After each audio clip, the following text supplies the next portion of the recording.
Anilkumar, Raju P നായർക്കുള്ള മറുപടി. ഇവിടെ പ്രധാനപ്പെട്ട ഒരു പ്രശ്നം, ഈ പോളിംഗ് ശതമാനം കുറയാനുള്ള ഒരു കാരണമായി ചിലർ ചൂണ്ടിക്കാട്ടുന്നത് പ്രതിപക്ഷത്തിന്റെ ഈ തമ്മിലുള്ള പയറ്റും വിഴുപ്പലക്കും വോട്ടർമാരെ അല്പം ആശയക്കുഴപ്പത്തിലാക്കിയോ. നരേന്ദ്രമോദിക്കെതിരെയുള്ള വിധിയെഴുത്തിനു വേണ്ടി വരാൻ തയ്യാറെടുത്തിരിക്കുമ്പോഴാണ് മുഖ്യമന്ത്രിയുടെ പ്രസംഗം കേൾക്കുന്നത് രാഹുൽ ഗാന്ധി മുഖ്യമന്ത്രിക്കെതിരെ.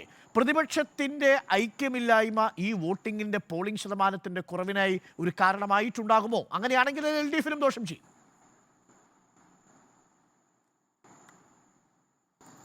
അടിയന്തരാവസ്ഥയ്ക്ക് ശേഷമുള്ള തെരഞ്ഞെടുപ്പിലാണ്, അടിയന്തരാവസ്ഥ കാലത്ത് ജനതാ പാർട്ടി എന്ന സംവിധാനം, കോൺഗ്രസിൻ്റെ ഒരു ഐക്യമുന്നണി, ഇത് തമ്മിലുള്ള പോരാട്ടം നടന്നത്. ആ തെരഞ്ഞെടുപ്പിൽ ക്ലീൻ സ്വീപ്പായിരുന്നു അന്നത്തെ മുന്നണിക്ക്. 1980-ലാണ് ഇന്നത്തെ ഇടതുപക്ഷ ജനാധിപത്യത്തിൻ്റെ ആദ്യ രൂപം ഉണ്ടായത്.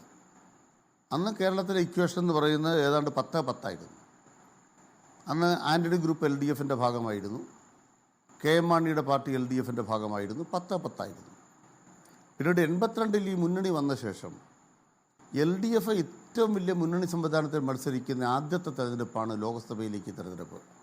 അതാണ് LDFിൻ്റെ മേൽക്കൈയുടെ ഒരു കാരണം.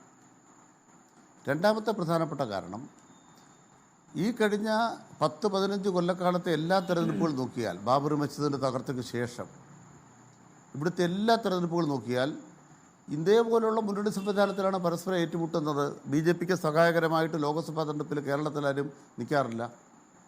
കേന്ദ്രത്തിൽ പോയി എന്ത് നിലപാടെടുത്താലും ആ നിലപാടെടുക്കുമ്പോൾ തന്നെ നമ്മുടെ കേരളത്തിനകത്ത് BJPയുമായി ഒരു പൊരുത്തപ്പെടലിനും ആരും തയ്യാറല്ല.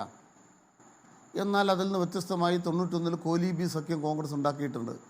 കോൺഗ്രസ്, ലീഗ്, BJP മാരാരുടെ പരീക്ഷണം, അത് ചെറിയ സീറ്റിലേ ഉള്ളൂ കരുണാകരൻ്റെ നേതൃത്വത്തിൽ.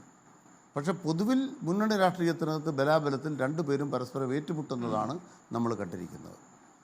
അതുകൊണ്ട് ഇത്തവണ രാഹുൽ ഗാന്ധിയും അതുപോലെ തന്നെ പിണറായിയും തമ്മിലുണ്ടായ ഏറ്റവും പ്രധാനപ്പെട്ട ഒരു ആശയ സംഘടനം, അതായത് കെജ്രിവാളിനെ ജയിലിലിട്ട കോൺഗ്രസിൻ്റെ വഴിപിഴച്ച നയം കേരളത്തിൽ തുടരാൻ രാഹുൽ ഗാന്ധി എടുത്ത നിലപാട്, അത് ഇന്ത്യ രാജ്യത്തിൻ്റെ രാഷ്ട്രീയത്തിന് കഠാര ഇറക്കുന്നതാണ്, ഇന്ത്യ മുന്നണിക്ക് കഠാര ഇറക്കുന്നതാണ് എന്ന് ബഹുമാനപ്പെട്ട പിണറായിയുടെ വാദം.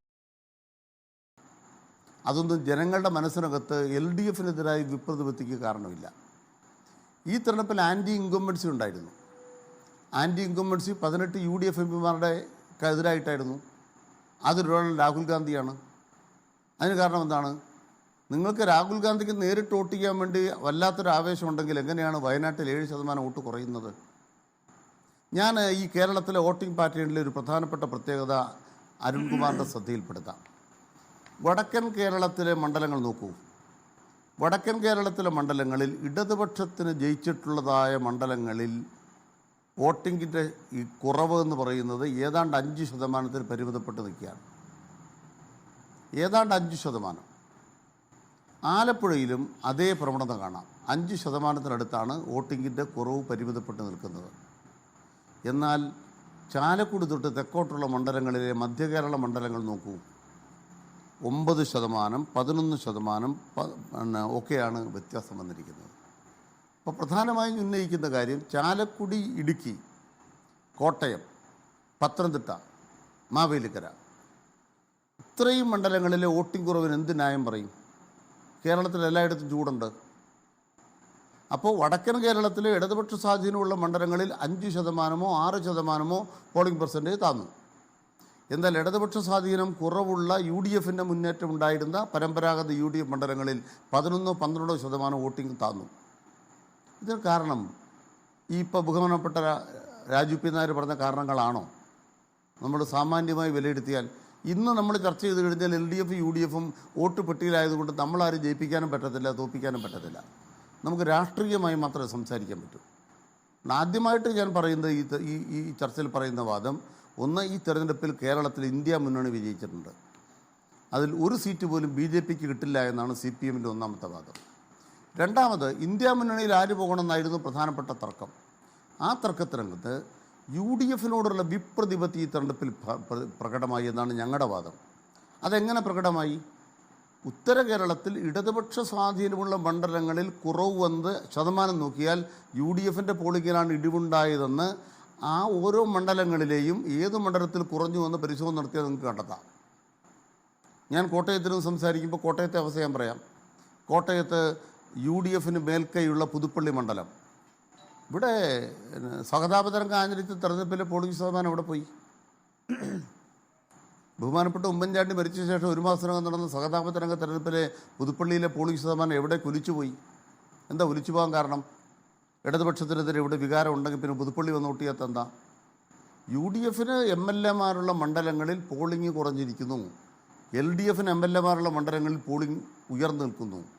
ഇത് കാണിക്കുന്നത് എന്താണ്? ഇത് തന്നെ പത്തനംതിട്ട കാണാം. അടൂർ കോന്നി മണ്ഡലങ്ങളിൽ പോളിംഗ് ഉയരുകയും UDFന് മുമ്പ് ശക്തി ഉണ്ടായിരുന്ന മണ്ഡലങ്ങളിൽ കേരള കോൺഗ്രസ് LDFിലേക്ക് വന്ന ശേഷം നടക്കുന്നൊരു തെരഞ്ഞെടുപ്പിൽ പോളിംഗ് കുറയുകയും ചെയ്യുന്നത് എന്ത് ഇൻഡിക്കേഷനാണെന്നുള്ളത് ഞാൻ പ്രത്യേകിച്ച് ഇന്ന് സ്ഥാപിക്കേണ്ട കാര്യമില്ല, ആളുകൾ മനസ്സിലാക്കുന്ന കാര്യമാണ്. ഇവിടെ വ്യക്തതയോടെ പറയാൻ ആഗ്രഹിക്കുന്നത്, ഇന്നത്തെ കോൺഗ്രസിൻ്റെ സംഘടനാ രൂപത്തെ ആർക്കെങ്കിലും സന്തോഷത്തോടെ സ്വീകരിക്കാൻ പറ്റുമോ? വോട്ട് ചെയ്യാൻ പറ്റുമോ? UDFിൻ്റെ ആൻറ്റി ഇൻകംബൻസി ഞങ്ങൾ പറഞ്ഞു. ബഹുമാനപ്പെട്ട VD സതീശൻ 2 കളവ് പറഞ്ഞു, അത് തൊണ്ട് സഹിതം പിടിക്കപ്പെട്ടു. ആളുകൾ ഇത് കാണുന്നില്ലേ? എന്താ സതീശൻ പറഞ്ഞൊരു കളവ്? കോൺഗ്രസിൻ്റെ പ്രകടന പത്രികയിൽ പൗരത്വ ഭേദഗതി നിയമമുണ്ട്, അതിനെക്കുറിച്ച് പരാമർശമുണ്ട്. പേജ് 11 വായിച്ചാൽ മതി, കണ്ടുപിടിക്കാം. എല്ലാവരും വായിച്ചു നോക്കി. സതീശൻ പറഞ്ഞ എൻ്റെ എത്തില്ല. കരുണാകരൻ്റെ മകൾ BJPയിലേക്ക് പോയത് ലോകനാഥ് ബെഹ്റ ഇടനില നിന്നിട്ടാണെന്ന് പറഞ്ഞു. തെളിവ് കൊണ്ടുവരുന്നു പറഞ്ഞു. ഒരു തെളിവുമില്ല. ഇലക്ട്രൽ ബോണ്ട് CPM വാങ്ങിച്ചു എന്ന് അദ്ദേഹം ആലപ്പുഴ പത്രസമ്മേളനത്തിൽ പറഞ്ഞു. എവിടെ അതിൻ്റെ തെളിവ്? എവിടെ? അപ്പം നുണ പറയുന്നൊരു പ്രതിപക്ഷ നേതാവ്, അത് സ്ഥാപിക്കപ്പെട്ടിരിക്കുന്നു.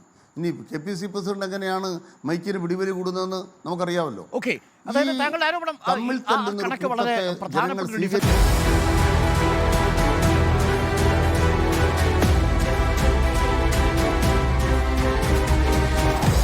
Debate with Arun Kumar.